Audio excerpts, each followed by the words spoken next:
नमस्कार. सिटीन्यूजच्या बुलेटिनमध्ये प्रेक्षकांचं मनपूर्वक स्वागत. बातमीची सुरुवात करूया सुविचारमालेने. जीवनातील चढाई शिखरावर पोहोचते, परंतु सौंदर्य त्या वाटेतल्या फुलांमध्ये दडलेलं असतं. आजचा सुविचार बघितला. आता बघूया बातमीपत्रातील ठळक बातम्या. या हेडलाईन्सचे प्रायोजक आहेत बीटीपी यात्रा ग्रुप अमरावती.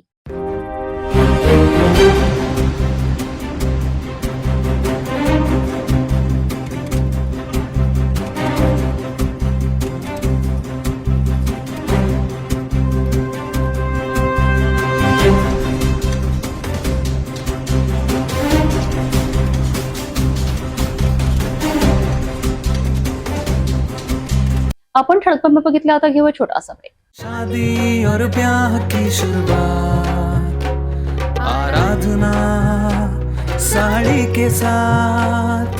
आराधना होलसेल शॉपिंग मॉल L2 बीझलँड कॉम्प्लेक्स, नांदगाव पेठ, अमरावती, जवाहर रोड, अमरावती. ब्रेकनंतर बघूया सविस्तर बातम्या. सुरुवातीला एक नजर टाकूया शहरातील गुन्हेगारी क्षेत्रातील घडामोडींवर. गुरुवार 23 एप्रिल 2026 रोजी अमरावती महानगरपालिकेची आमसभा आयोजित करण्यात आली होती. मात्र त्यापूर्वीच महिला नगरसेवकांनी काँग्रेस विरोधात आक्रमक भूमिका घेतली. भाजपा, युवा स्वाभिमान, राष्ट्रवादी काँग्रेस आणि शिवसेना शिंदे गटाच्या महिला नगरसेवकांनी महानगरपालिकेच्या गेट पासून ते सभागृहापर्यंत मोर्चा काढत जोरदार घोषणाबाजी केली. कांग्रेस द्वारा महिलाओं का अपमान नहीं सहेगा हिंदुस्तान आणि नारी शक्ती वंदन कायद्याचा विरोध करणाऱ्या काँग्रेसचा निषेध असो अशा घोषणांनी संपूर्ण परिसर दणाणून गेला. नारी शक्ती वंदन कायद्याला विरोध करणाऱ्या काँग्रेसचा निषेध असो, निषेध असो. नारी शक्तीचा अपमान नहीं सहेगा हिंदुस्तान. नारी शक्तीचा अपमान नहीं सहेगा हिंदुस्तान. नारी शक्ती वंदन कायद्याला विरोध करणाऱ्या काँग्रेसचा निषेध असो, निषेध असो. काँग्रेसचा हात महिलांच्या विरोधात. महिला नगरसेवकांनी आरोप केला की संसदेत 33% महिला आरक्षणाचा प्रस्ताव काँग्रेसमुळे मंजूर झाला नाही. तसेच काँग्रेसने महिलांविरोधी भूमिका घेतल्याचा गंभीर आरोपही करण्यात आला. यावेळी नगरसेविका सुरेखा लुंगारे यांनी महिलांच्या अधिकार आणि आत्मसन्मानाला धक्का बसल्याचे सांगत काँग्रेसवर जोरदार टीका केली. जो विधायक नारी शक्ती वंदन कायदा अधिनियम कायदा जो संसदेमध्ये नामंजूर करण्यात आलेला आहे त्याबद्दल नारी शक्तींनी आज विरोध दर्शवलेला आहे. खऱ्या अर्थानं लोकसभेमध्ये आणि राज्यसभेमध्ये 33% महिलांना आरक्षण मिळणार होतं, परंतु ह्या काँग्रेसने अतिशय विरोधकाची भूमिका घेत आमच्या महिलांच्या अधिकाराचा, आमच्या महिलांच्या आत्मसन्मानाला ठेस पोहोचवलेली आहे. संपूर्ण देश याकडे बघत आहे. महिला विरोधी त्यांची नेहमीच भूमिका राहिलेली आहे. इकडे मोठ्या मोठ्या गोष्टी मारतात, महिला सन्मानाच्या मोठमोठ्या गप्पा करतात, मात्र जेव्हा वेळ आली तेव्हा त्याच्यातून पळपूट वाटा काढतात. माझा या गोष्टीसाठी निषेध आहे. मात्र देशाचे पंतप्रधान माननीय श्रीमान नरेंद्रजी मोदी आणि राज्याचे मुख्यमंत्री देवेंद्रजी फडणवीस यांच्या नेतृत्वात हा लढा आम्ही कायम ठेवणार आहे आणि 2029 मध्ये महिलांना आरक्षण मिळवून दिल्यापर्यंत आम्ही हा लढा ठेवणार आहोत, एवढं मी या ठिकाणी. दरम्यान काँग्रेसचे स्वीकृत नगरसेवक मिलिंद चिमोटे यांनी प्रत्युत्तर देताना महिलांना आरक्षण काँग्रेसमुळेच मिळाले आणि त्याच आरक्षणामुळे तुम्ही सभागृहात आहात असे वक्तव्य केले. इथे ज्या बसल्या ह्या काँग्रेसमुळे बसल्या, तुम्ही इथे ज्या बसल्या या काँग्रेसमुळे बसल्या. तुम्हाला आरक्षण आम्ही दिलं म्हणून तुम्ही सभागृहात बसल्या, म्हणून तुम्ही आज सभागृहात बसल्या.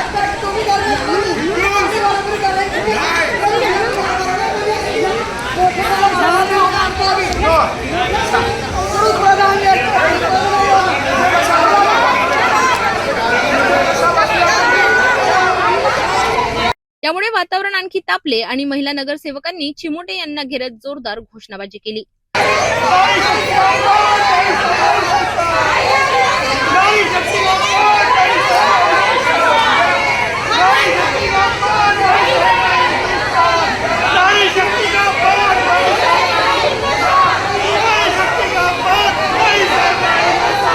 महिला नगरसेवकांनी पंतप्रधान नरेंद्र मोदी यांच्या नेतृत्वावर विश्वास व्यक्त केला तर मुख्यमंत्री देवेंद्र फडणवीस यांच्या नेतृत्वाचाही उल्लेख केला.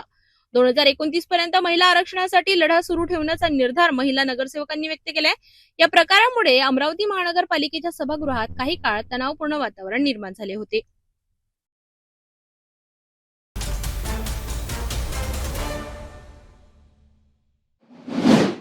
अमरावती महानगरपालिकेच्या निष्काळजी कारभारामुळे स्वच्छ भारत मिशन आणि स्वच्छ सर्वेक्षण अभियानाचा फज्जा उडाल्याचं धक्कादायक चित्र समोर आलंय.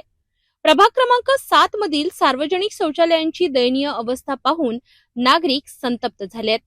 अमरावती शहराला स्वच्छ आणि हागणदारी मुक्त करण्याच्या गप्पा केल्या जात असल्या तरी प्रत्यक्षात चित्र वेगळंच दिसते. प्रभाग क्रमांक 7 मधील गौतम नगर, समाधान नगर आणि भीमनगर परिसरातील सार्वजनिक शौचालयांची अवस्था अत्यंत बिकट झाली आहे. स्वच्छ सर्वेक्षण अभियानाअंतर्गत शौचालय स्वच्छ आणि सुरक्षित आधुनिक ठेवण्याचे नियम असताना येथे मात्र अनेक शौचालयांचे दरवाजे गायब आहेत. पाण्याची कोणतीही व्यवस्था नाही. साफसफाईकडे पूर्णपणे दुर्लक्ष करण्यात आलंय आणि परिसरात घाणीचं साम्राज्य पसरलंय. दुर्गंधी इतकी प्रचंड आहे की नागरिकांना नाक दाबून जावं लागतंय. त्यामुळे रोगराई पसरण्याची भीतीही निर्माण झाली आहे. स्थानिक नागरिकांच्या म्हणण्यानुसार मनपा प्रशासन आणि सफाई कंत्राटदार यांच्यात कोणताही समन्वय दिसत नाही. लाखो रुपयांचे कंत्राट देऊनही प्रत्यक्षात स्वच्छतेचा बोजवारा उडाल्याचा आरोप नागरिकांनी केलाय. कागदावर स्वच्छता आणि प्रत्यक्षात घाण अशी संतप्त प्रतिक्रिया नागरिक व्यक्त करीत आहेत. अशोकनगरात आहे. काय संडासचं काय हाल आहे तिचे? तिचे हाल म्हणजे शिफर येत नाही हां काही वर्षापासून. बरं आणि किती? त्याच्यात माणसाचे बंदच आहेत. बरं टाकली किस आहे. हां कोणतं कोणाचं मुलबाळ कधी आलं तिथून पाण्याने मागत येतीचले आईचे. हां पडलं तर गेलं बरं. इथं मग कंप्लेंट केल्यात कोणी शिपर गिपर येत नाही का साफ करायला? शिपरले चालू होते आणि शिपरले म्हणून घरोघरी संडासात म्हणे काय को आणि को होणार. अहो म्हणे घरोघरी आहेत तर लोक येतात कसे मग. बरोबर आहे. हां ज्याच्या घरी नाही त्यांना कुठं जावं. हां आणि त्याच्या घरी आहे आणि समजा लय मोठे लोक असले आणि एमर्जन्सी लागेल तर येतील नाही काय. हो अशी बोलली मी तिले. बरं. ते म्हणे घरोघरी बोले कोणी नाही आता कित्येक वर्षापासून बंद आहे. त्याचा काय त्रास काय तुम्हाला? त्याचा त्रास काय आहे? पाणी पूर्ण इकडे येऊ राहिलं आहे. पाणी पूर्ण संडासाचं पाणी पूर्ण इकडे येते. तुम्ही याची मग तक्रार केली आहे का कोणाकडे? हो कंप्लीट केली आहे ना महानगरपालिकेने. घालू आलेच नाही कोणी? नाही आता निवडून आले तर आता येऊ द्या. आता पाणी बंद आहे सध्या पण आता लय येते बरसातीचं लय येते. की दरवाजे चांगले आहेत आतले? नाही सीटा फोडून ठेवल्या. सीटा सीटा फोडून ठेवल्या. ते दुरुस्त केलेले दरवाजे आहे. तोडून ठेवले. लाईट फोडून ठेवले अंदरचे. कोणता भाग आहे? एरिया कोणता आहे? काय भीमनगर. साफसफाईला कोणी येते ती ना कोणी येत आहे. नाल्या भरलेल्या सगळ्या आणि पाण्याची व्यवस्था नाही आहे. सरकारी संडासात गेटं नाही आहे बरोबर. दरवाजे तुटलेले आहे त्याची. याची आपण तक्रार केली आहेत का काही नगरसेवकाकडे? केलेले आहे. आतापर्यंत कोणी आलं नाही सर. किती वर्षापासून अशी अवस्था आहे? हे 3 वर्षापासून आहे. हा कोणता एरिया आहे? हा भीमनगर. अच्छा. इथं जे सार्वजनिक संडास आहे त्याची काय अवस्था आहे? तिथं पूर्ण दरवाजे फराजी बसवते आहे. ते चंबर झाकणं आहे ते हे करणं आहे. बरं इथं पाण्याची व्यवस्था काय आहे? काहीच नाही आहे. इथं साफसफाई करायला कोणी येत असते का? नाही हप्त्यातून म्हणजे 2 हप्त्यातून एक डाव येतो. काय त्रास काय मग तुम्हाला याचा? अरे इथून गंदगी हे पूर्ण हे निघून जाते ना. पाय आमचेच भरते ना. या सर्व परिस्थितीचा सर्वाधिक फटका महिलांना आणि ज्येष्ठ नागरिकांना बसत आहे. एकीकडे मनपा प्रशासन स्वच्छ शहराचे दावे करीत असताना दुसरीकडे या भागातील परिस्थिती प्रशासनाच्या निष्क्रियतेवर मोठे प्रश्नचिन्ह निर्माण करते. नागरिकांना तात्काळ साफसफाई, पाणी पुरवठा आणि दुरुस्तीच्या मागणी करत दोषी कंत्राटदारांवर कारवाई करण्याचीही मागणी केली आहे. अमरावती महानगरपालिकेचा निष्काळजी कारभारामुळे नागरिकांना मूलभूत सुविधांपासून वंचित राहावं लागत आहे. सर्वात महत्त्वाचं म्हणजे हा प्रभाग क्रमांक 7 खुद्द महापौरांचा प्रभाग आहे आणि महापौरांच्याच प्रभागाची अशी दयनीय अवस्था असल्याने शहराच्या स्वच्छतेचे काय हाल असतील याबद्दल बोलायला नको.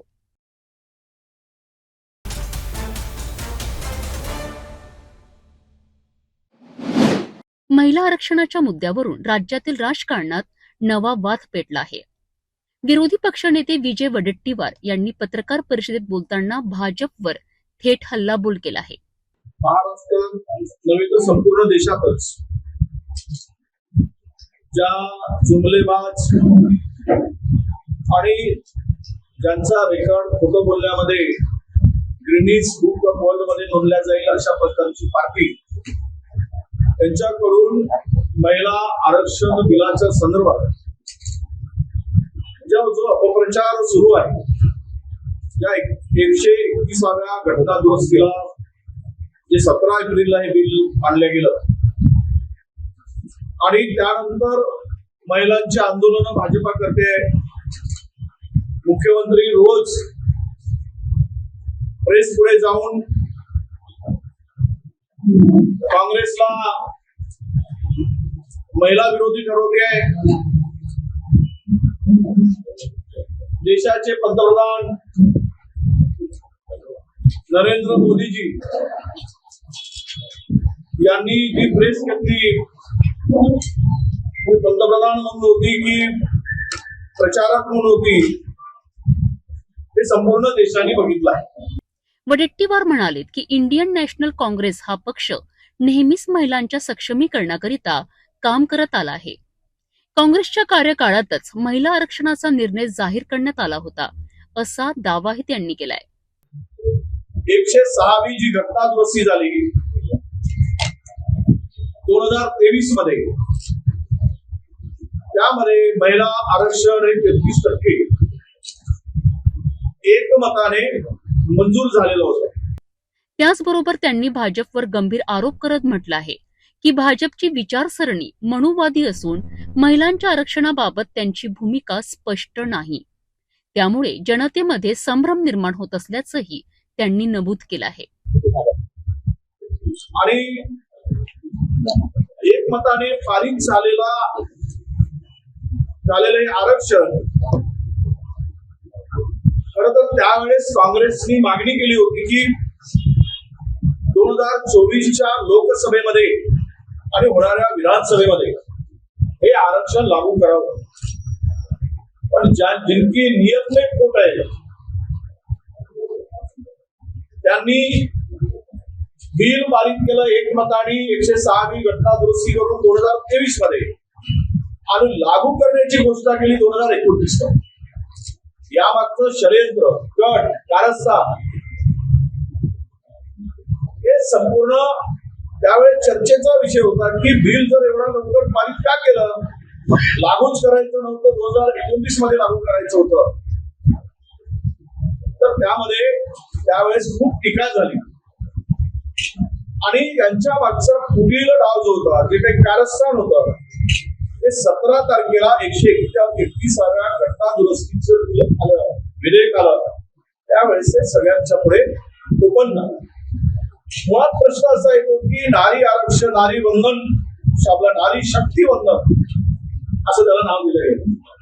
त्यावेळेस हे बिल मंजूर झालं, विधेयक मंजूर झालं 23 मध्ये, त्यावेळेस ह्या शब्दाचा प्रयोग त्या ठिकाणी नव्हता, त्या बिलात उल्लेख पण नव्हता. आणि त्यावेळेस ते महिलांचं आरक्षण होतं 33%, तो विषय संपला.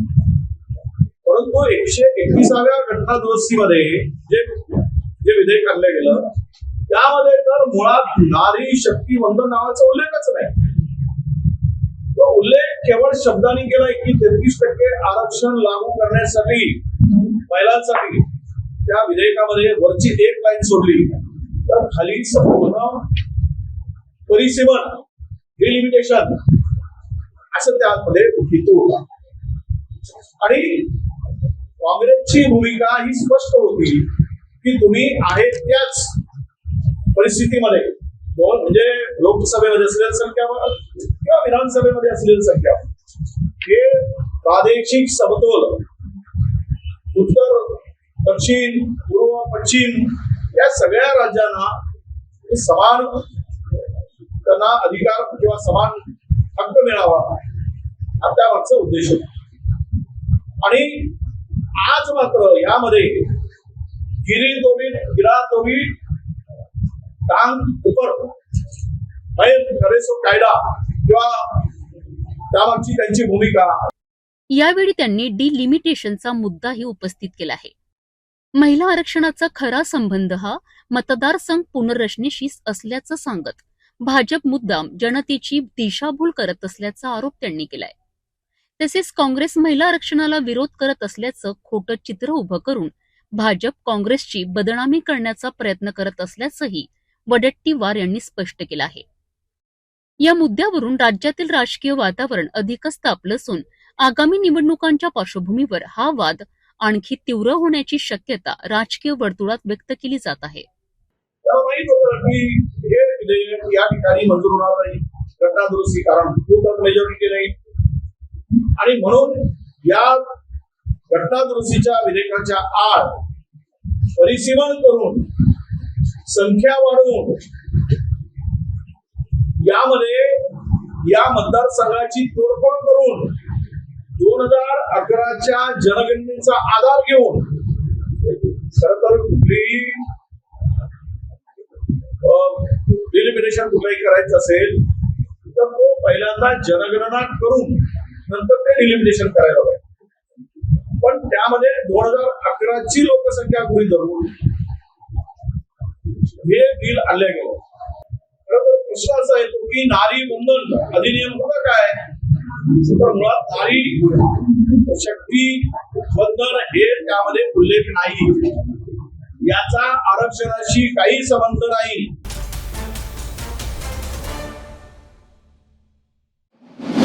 परतवाडा अचलपूर परिसरात घडलेल्या अल्पवयीन मुलीवर अत्याचाराच्या घटनेने संपूर्ण राज्यात संतापाची लाट उसळली आहे. या प्रकरणावरून आता राजकीय वातावरण तापले असून विविध आरोप प्रत्यारोप सुरू झाले आहेत.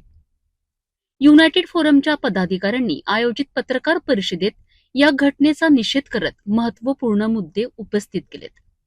त्यांनी स्पष्ट केलं आहे की आरोपींना कठोर शिक्षा झालीच पाहिजे, मात्र या संवेदनशील प्रकरणाला जातीय आणि धार्मिक रंग देणे अत्यंत धोकादायक आहे. यावेळी भाजपचे आमदार प्रवीण दरेकर, खासदार अनिल बोंडे आणि प्रवक्ते शिवराय कुलकर्णी यांच्या वक्तव्यांवर तीव्र टीका केली आहे. अप्रमाणित आकडेवारी आणि दिशाभूल करणारी माहिती समाजात पसरवली जात असल्याचा आरोप करण्यात आलाय. विशेष म्हणजे पोलिसांच्या प्राथमिक तपासात पीडित मुलींची संख्या मर्यादित असल्याचं समोर आलं आहे. तरी देखील सोशल मीडियावर 180 मुली आणि 350 व्हिडिओ अशा आकड्यांचा प्रचार करून भीतीचं वातावरण निर्माण केलं जात असल्याचा दावा करण्यात आलाय. युनायटेड फोरमने इशारा देत म्हटलं आहे की अशा प्रकारची चुकीची माहिती पसरवणाऱ्यांनी तात्काळ सार्वजनिक माफी मागावी, तसंच समाजात तणाव निर्माण होणार नाही याची सर्वांनी जबाबदारी घ्यावी, असंही आवाहन करण्यात आलंय. दरम्यान या प्रकरणामुळे अचलपूर परतवाडा परिसरातील राजकीय वातावरण अधिकच तापलं असून विविध संघटनांकडून प्रतिक्रिया उमटत आहेत. आज जो प्रेस वार्ता का मुख्य जो बिंदु था वो अचलपुर परतवाड़ा का जो लैंगिक अत्याचार और शोषण का प्रकरण है उसके ऊपर आज प्रेस वार्ता हमने किया. मुद्दा जो है अत्यंत संवेदनशील, गंभीर और शर्मनाक. ये जो अपराध हुआ है ये किसी भी हालत में माफ करने वाला अपराध नहीं है. एसपी विशाल आनंद की रेगुलर प्रेस कॉन्फ्रेंस और माइनॉरिटी आयोग के चेयरमैन, इनका स्टेटमेंट ये कह रहा है कि अभी तक प्रिलिमिनरी जांच में 8 से 9 पीड़िता है और वो भी माइनॉरिटी समाज की है.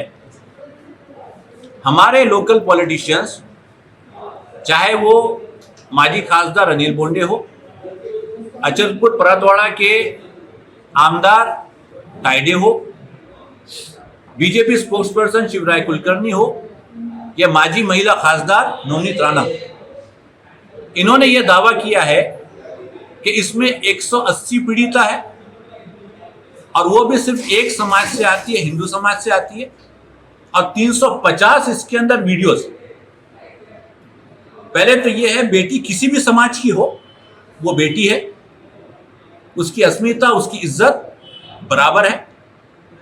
और अगर आपके पास में 180 पीड़िता के नाम है और 350 अश्लील वीडियो है जो एविडेंस बन सकते हैं, मैं आपसे अपील करता हूं कि ये जितने भी आपके पास में एविडेंसेस है, जैसा बावनकुळे साहब ने भी कहा कि आप ये पुलिस को दीजिए और ये एविडेंस और फैक्चुअल रिपोर्ट अगर आप पुलिस को देंगे तो पुलिस के इन्वेस्टिगेशन में मदद होगी और जो आरोपी है और सह आरोपी है सबको कानून के हिसाब से हम कड़ी सी कड़ी सजा दे पाए.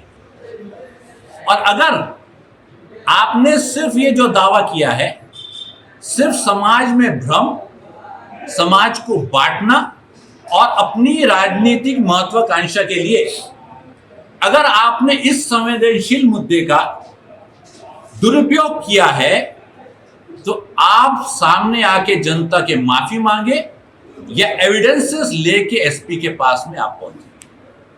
यह हमारा आपको आह्वान है।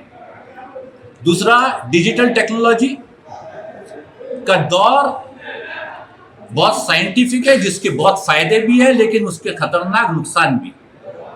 समाज के लिए बहुत बड़ा प्रश्न है, किसी एक धर्म के लिए नहीं, किसी एक पर्टिकुलर सोसाइटी के लिए नहीं, ये पूरे समाज के लिए बहुत बड़ा प्रश्न चिन्ह है कि ये जो डिजिटल टेक्नोलॉजी के खतरे हैं हम इसको कैसे हैंडल करेंगे। उसके लिए एक प्रॉपर पॉलिसी बनना चाहिए और हमने इसको as a criminal offence, as a आरोपी, एज अ विक्टिम इस नजर से देखना चाहिए। इसको धार्मिक रंग देकर जो प्रॉब्लम है उसको हाइड नहीं करना चाहिए। प्रॉब्लम अगर है तो इसको हम सबको फेस करना है, पूरी जनता को फेस करना है और इसका सॉल्यूशन भी निकालना है। धन्यवाद।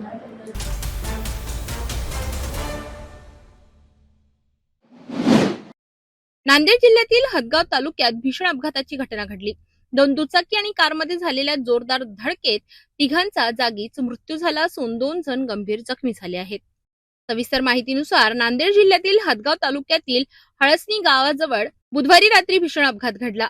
निवघा बाजार येथील यशवंत नरवाडे हा आपल्या आई रेखाबाई आणि आत्या अनुसयाबाई लोणारे यांना घेऊन दुचाकीवरून जात होता। दरम्यान हळसणी गावाजवळ आल्यानंतर भरधाव वेगात येणाऱ्या स्विफ्ट कारने आणि दुसऱ्या एका दुचाकीने जोरदार धडक दिली। ही धडक इतकी भीषण होती की दुचाकीवरील तिघे जण दूरवर फेकले गेले।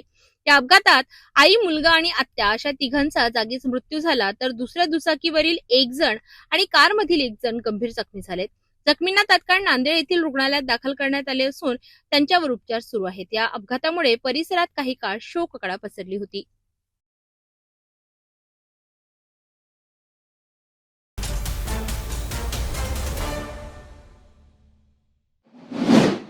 बुलढाणा जिल्ह्यातील मेहकर तालुक्यातील एक धक्कादायक घटना ज्याचा 4 वर्षांनंतर उलगडा झाला। 4 वर्षांपूर्वी बेपत्ता झालेल्या व्यक्तीच्या हत्येचा अखेर पर्दाफाश झाला असून या प्रकरणात 2 आरोपींना अटक करण्यात आली आहे। सविस्तर माहितीनुसार बुलढाणा जिल्ह्यातील मेहकर तालुक्यातील सुकडी येथील विनोद अश्रुबा नवले वय वर्ष 38 यांचा 4 वर्षांपूर्वी खून करण्यात आला होता। मात्र त्यावेळी ही घटना मिसिंग केस म्हणून नोंदविण्यात आली होती। तपासादरम्यान अनेक वर्षे कोणताही ठोस पुरावा समोर आला नव्हता। मात्र अलीकडेच आरोपीच्या पत्नीने दिलेल्या तक्रारीमुळे या प्रकरणाला नवे वळण मिळाले। पोलिसांनी नव्याने तपास सुरू करताच धक्कादायक सत्य समोर आले। आरोपी सचिन ज्ञानेश्वर उगले आणि सुनील बाजीराव जाधव यांनी मिळून ही हत्या केल्याची कबुली दिली आहे। ही हत्या मेहकर तालुक्यातील जामगाव शिवारातील हॉटेल पैलवान येथे करण्यात आली होती। दारूच्या वादातून ही घटना घडल्याचे प्राथमिक तपासात समोर आले। हत्या केल्यानंतर आरोपींनी मृतदेह हॉटेलच्या मागे नेऊन खड्डा खोदून पुरला आणि त्यावर सिमेंट कॉन्क्रीट टाकून पुरावे नष्ट करण्याचा प्रयत्न केला। 21 एप्रिल 2026 रोजी पहाटे पोलिसांनी घटनास्थळी जाऊन तो खड्डा उखडला आणि पुरावे गोळा केले। या प्रकरणी दोन्ही आरोपींना अटक करण्यात आली असून त्यांना न्यायालयात हजर केल्यानंतर 25 एप्रिल पर्यंत पोलीस कोठडी सुनावण्यात आली आहे। 4 वर्षांपूर्वी केलेल्या गुन्ह्याचा अखेर पर्दाफाश झाला असला तरी या घटनेमुळे परिसरात भीतीचे वातावरण आहे। पोलिसांच्या तपासामुळे सत्य बाहेर आले असले तरी घटना रोखण्यासाठी अधिक कडक उपाययोजना करण्याची गरज व्यक्त केली जाते आहे।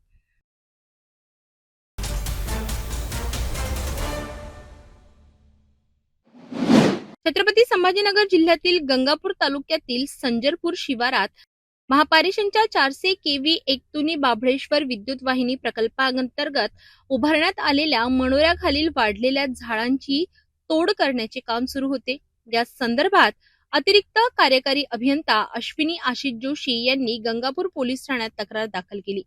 त्या गेल्या जवळपास 3 वर्षांपासून या प्रकल्पावर कार्यरत आहेत। तक्रारीनुसार 21 एप्रिल 2026 रोजी दुपारच्या सुमारास त्या आपल्या सहकाऱ्यांसह गट क्रमांक 7 मध्ये मनोरा क्रमांक 196-197 दरम्यान झाडांची तोडणी करण्यासाठी गेल्या होत्या। या झाडांमुळे विद्युत वाहिनीला धोका निर्माण होण्याची शक्यता असल्यामुळे ही कार्यवाही केली जात होती। त्यावेळी शेजारील जमीनधारक सखाराम दशरथ सुकासे आणि त्यांच्या पत्नी यांनी कामाला विरोध केला।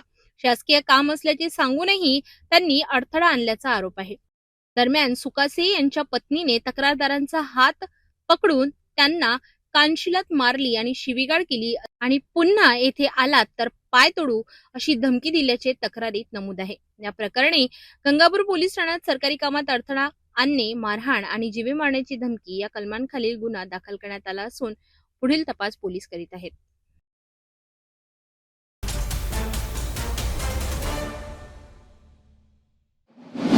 देशभरात 27 एप्रिल रोजी गो सन्मान दिवस साजरा करण्याचा निर्णय संत समाजाने घेतलाय.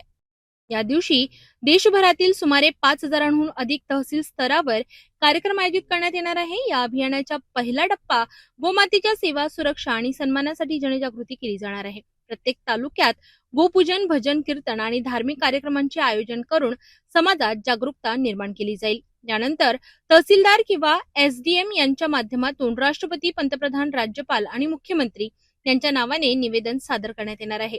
या अभियानामध्ये देशभरातील प्रमुख गोसेवा संस्था, गोशाळा प्रतिनिधी, सामाजिक आणि धार्मिक संघटना मोठ्या प्रमाणात सहभागी होत आहेत. हे अभियान पूर्णपणे गैरराजकीय, अहिंसक आणि निष्काम स्वरूपाचे असल्याचे संतांनी स्पष्ट केले. अभियानाच्या माध्यमातून केंद्र सरकारकडे काही महत्त्वाच्या मागण्या करण्यात आल्या आहेत. यामध्ये गोहत्या बंदीवर कडक कायदा, गोतस्करी करणाऱ्यांवर कठोर कारवाई, गोशाळांना शासकीय मदत, गोबर आणि गोमूत्र आधारित संशोधन, पंचगव्य औषधांचा प्रसार यांचा समावेश आहे. राजस्थानमधील जयपूरसह विविध राज्यांमध्ये या अभियानाला मोठा प्रतिसाद मिळत असून सर्व जिल्हे आणि तहसील स्तरावर समित्या तयार करण्यात येत आहेत. 27 एप्रिल रोजी साजरा होणारा गो सन्मान दिवस हा देशभरात जनजागृतीचा मोठा उपक्रम ठरणार आहे. या अभियानातून सरकारपर्यंत मागण्या पोहोचविण्याचा प्रयत्न गोसंतांकडून केला जाणार आहे. एक अभियान प्रारंभ हुआ जिसका नाम है गो सम्मान आह्वान अभियान। अब प्रथम प्रश्न ये उठता है कि अभियान प्रारंभ क्यों हुआ? क्योंकि किसी भी विषय वस्तु की शुरुआत होती है तो उसके पीछे कोई न कोई ठोस रीजन कारण रहता है। अभियान प्रारंभ होने के पीछे वर्तमान परिस्थिति में गौ माता की दैहिक स्थिति मुख्य कारण है। तो गौ माता को बचाने के लिए, संपूर्ण राष्ट्र सनातन को बचाने के लिए, हिंदू सनातन वैदिक परंपरा को बचाने के लिए भारत के मूर्धन्य संतों के सानिध्य में वृंदावन की पावन धरती से ये अभियान प्रारंभ हुआ, जिसका नाम है गो सम्मान आह्वान अभियान। इस अभियान में 27 अप्रैल को देश की 5,500 तहसीलों से एक साथ प्रार्थना पत्र दिया जाएगा।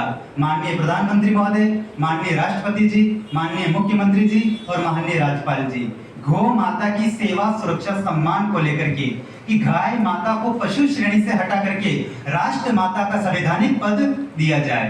भारत के 36 प्रांतों में गो हत्या प्रतिबंध का कठोर कानून पास किया जाए और एक समान गो सेवा आयोग केंद्रीय कानून पारित किया जाए। तो प्रथम प्रार्थना पत्र 5,500 तहसीलों के माध्यम से जाएगा। सेकंड प्रार्थना पत्र 27 जुलाई को प्रार्थना पत्र जाएगा। तब भी सरकार न सुने तो 3 महीने बाद राष्ट्र के 36 प्रांतों की कैपिटल डिस्ट्रिक्ट राजधानी के माध्यम से प्रार्थना पत्र दिया जाएगा। तब भी यदि सरकार नहीं सुनती है तो 6.5 महीने तक दिल्ली शांतिपूर्ण तरीके से गोभक्त बैठेंगे और अनशन के माध्यम से सरकार को राजी किया जाएगा। इनके प्रकार से तब तक अभियान जारी रहेगा जब तक हिंदुस्तान की धरती पर लगा गो हत्या का कलंक नहीं मिट जाता, गाय माता राष्ट्र माता घोषित नहीं हो जाती और गो सेवा को लेकर के एक केंद्रीय कानून, केंद्रीय नीति पारित नहीं हो जाती।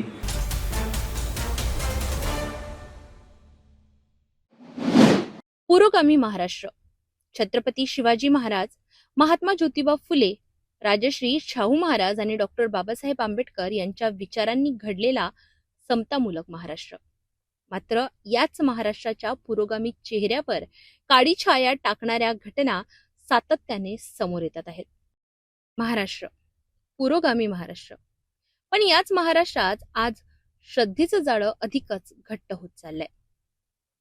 अकोला जिल्ह्यातील निंबागाव, अवघ्या 1000 लोकसंख्येचं हे छोटंसं गाव, पण इथे तब्बल 4 भोंदू महाराजांचे दरबार भरत आहेत. यातील सर्वात धक्कादायक नाव म्हणजे चेतन मुळे उर्फ गुलाल शेष महाराज. या दरबारात लहान मुलांना दातांनी उचलणे, खिळ्याच्या आसनावर बसवणे अशा अंगावर काटा आणणाऱ्या अघोरी प्रथा राबविल्या जात असल्याचा आरोप आहे. आमची टीम घटनास्थळी पोहोचली असता महाराज घरी नसल्याचं सांगत कुटुंबियांनी कोणतीही प्रतिक्रिया देण्यास नकार दिला. मात्र गावकऱ्यांनीच या प्रकारांचा पर्दाफाश केला. महाराजी परिस्थिती म्हणजे आम्हाला चारानी नाही आहे गावातल्या लोकांना. एक तर याचा विषय कसा आहे, रात्रभराचा भोंगा चालते, सगळ्या लोकांना त्रास आहे. कोणती सवारी असली तर 1.25 घंट्याचा मान असते सवारीचा, पण रात्रभर सवारी कोणचीच नसते. एवढंच मत आहे माझं की सवाऱ्या एवढ्या नसतात. काय नेमकं करतात महाराज महाराज काय उड्या मारतात, निंबू खातात, त्या वाद्यावर आपल्या उड्या मारतात खिळ्यावर? पुरोगामी महाराष्ट्रात हे काय चालू आहे? कोण कोण अंगात आलं पाहिजे पुरोगामी?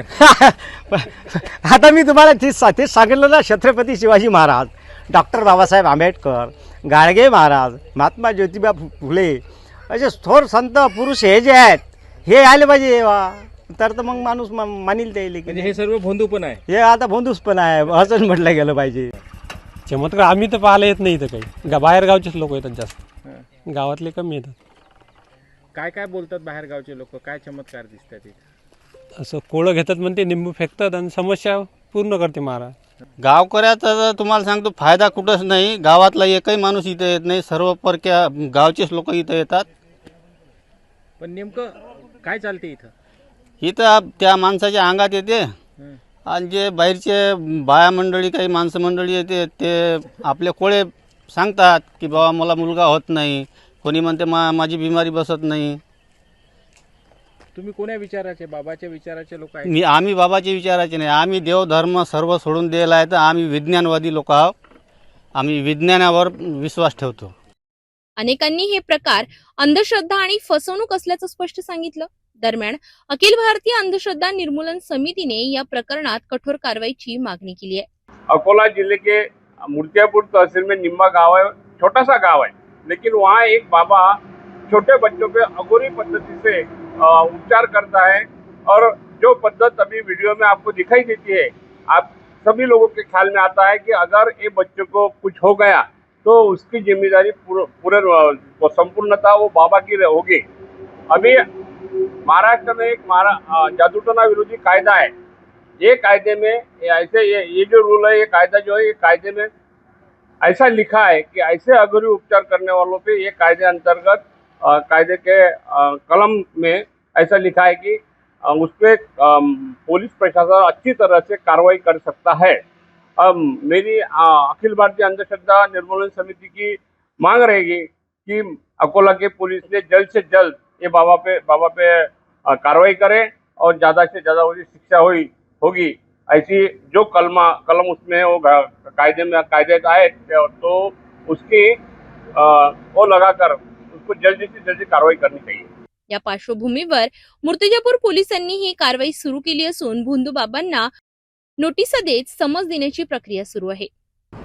सदरचा हा व्हिडिओ प्रसारित झालेला आहे निंबा मूर्तिजापूर विभागामध्ये. तर हे जे आहेत, हे जे बाबा आहेत, यांना आम्ही पोलीस स्टेशनला बोलवलं. पोलीस स्टेशनला बोलवून यांना समज दिलेला आहे. ह्या व्हिडिओ आम्ही पाहिलेले आहेत. आता त्याची चौकशी सुरू आहे. त्याची चौकशी आणि ती योग्य ते आम्ही कायदेशीर कारवाई वरिष्ठांच्या मार्गदर्शनाखाली करत आहोत. तुम्ही यांच्या आधी त्यांच्यावर प्रतिबंधात्मक हो, प्रतिबंधकच्या त्यांना आम्ही नोटिसा दिलेल्या आहेत. यापुढे गावामध्ये असा प्रकार चालणार नाही अशी त्यांना समज दिलेली आहे. यामध्ये योग्य ती कारवाई लवकरच आम्ही करत आहोत. एकीकडे विज्ञान, प्रगती आणि पुरोगामी विचारांची ग्वाही देणारा महाराष्ट्र आणि दुसरीकडे अंधश्रद्धेच्या नावाखाली सुरू असलेले हे अमानुष प्रकार. हा विरोधाभास थांबविण्यासाठी आता समाज आणि प्रशासन दोघांनीही सजग होण्याची गरज आहे.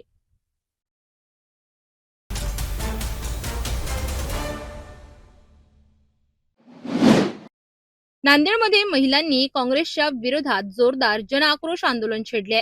महिलांना 33% आरक्षण देण्यासाठी केंद्र सरकारने संसदेत नारी शक्ती वंदन विधेयक सादर केले होते. मात्र विधेयकाला विरोधकांकडून विरोध करण्यात आल्याचा आरोप भाजपकडून करण्यात येतोय. याच पार्श्वभूमीवर राज्यभर भाजपकडून काँग्रेस विरोधात आंदोलन सुरू करण्यात आले असून नांदेडमध्येही महिलांनी मोठ्या संख्येने रस्त्यावर उतरून संताप व्यक्त केला.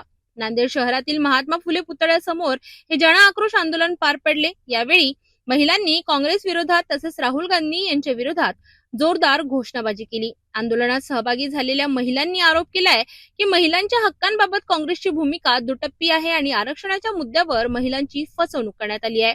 या आंदोलनात विविध भागातील महिलांनी मोठ्या प्रमाणात सहभाग नोंदविला आणि आपला रोष व्यक्त केला. पंतप्रधान नरेंद्र मोदी साहेब यांनी भारतीय नारीच्या आत्मसन्मानासाठी, तिच्या स्वप्नपूर्तीसाठी जो लढा दिलेला आहे, त्या लढ्यामध्ये विरोधकांनी अडथळा निर्माण केलेला आहे. आणि भारतीय नारी आणि देशाच्या स्त्रिया हे 50% स्त्रियांची संख्या आहे. आणि त्या स्त्रिया ह्या देशाच्या प्रगतीचा कणा आहेत आणि हा कणा आहे, ह्या कणाचं स्वप्न जो आत्मसन्मान आहे तो विरोधकांनी पायंदळी केलेला आहे. तर त्यासाठी आम्ही नांदेडमधल्या सर्व महिला एकत्र आलेलो आहोत आणि त्यासाठी फक्त आमच्या हातात फलक नाहीत तर आमच्या डोळ्यामध्ये ज्वाला आहेत. आणि जेव्हा एखादी स्त्री उभी राहते कुठल्याही अन्यायाविरुद्ध तर तो लढा नक्की यशस्वीच होते. आणि आम्ही सर्वजण नरेंद्र मोदी साहेबांच्या पाठीशी आहोत आणि आमचा हा हक्क आम्ही मिळूनच राहणार आहोत. जाता जाता पुन्हा एकदाच्या ठळक बातम्या. या हेडलाईन्सचे प्रायोजक आहेत बीटीपी यात्रा ग्रुप अमरावती.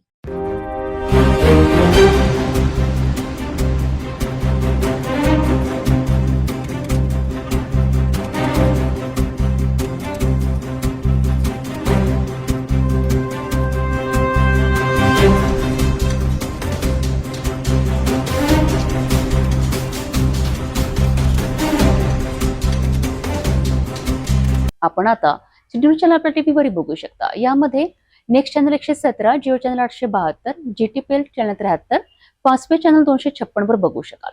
आता अमरावती जिल्ह्यानंतर विदर्भ आणि महाराष्ट्राचे दर्शक घर बसल्या आपल्या केबल टीव्हीवर सिटी न्यूज बातमी पाहू शकाल. यामध्ये Chhatrapati Sambhajinagar NST setup box number 14, Yavatmal setup box number 12, Washim setup box number 26, Nanded setup box number 17, Mahur setup box number 7, Akola RC setup box number 899. लवकरच आम्ही आपल्यापर्यंत पोहोचणार आहोत. जर आपल्या टीव्हीवर सिटी न्यूज दिसत नसेल तर आपण आपल्या केबल ऑपरेटरचा संपर्क करावा. आपण सिटी न्यूज केबलच्या व्यतिरिक्त युट्यूब, फेसबुक, इंस्टाग्राम आणि ट्विटरवर बघू शकता. याकरिता सोशल मीडिया अकाउंट सबस्क्राईब करा, फॉलो करा, लाईक करा. युट्यूब अकाउंट सबस्क्राईब करण्याकरिता सबस्क्राईब बटनाला क्लिक करा आणि बेल आयकॉन दाबायला विसरू नका, कारण सरकारी समाचार आपल्यापर्यंत पोहोचणार आहेत. तसेच सिटी न्यूजचे फेसबुक पेज लाईक करा, इंस्टाग्राम आणि ट्विटर हँडल फॉलो करा. आपण व्हॉट्सअपवर सुद्धा सूचना देऊन न्यूज प्राप्त करू शकता. व्हॉट्सअप नंबर स्क्रीनवर येत आहे. हे बातमीपत्रावरच थांबूया. पुन्हा भेटू नवीन घडामोडींसोबत. आपण बघत राहा फक्त सिटी न्यूज. हर खबर पर पैनी नजर, हर मुद्दे पर सटीक वार, यही है सिटी न्यूज की पहचान. जहाँ सच्चाई की आवाज दबाई जाती है वहाँ सिटी न्यूज उठाता है सवाल. हर स्क्रीन पर, हर प्लेटफॉर्म पर हमारी मौजूदगी बोलती है. सिटी न्यूज हमेशा सच के साथ.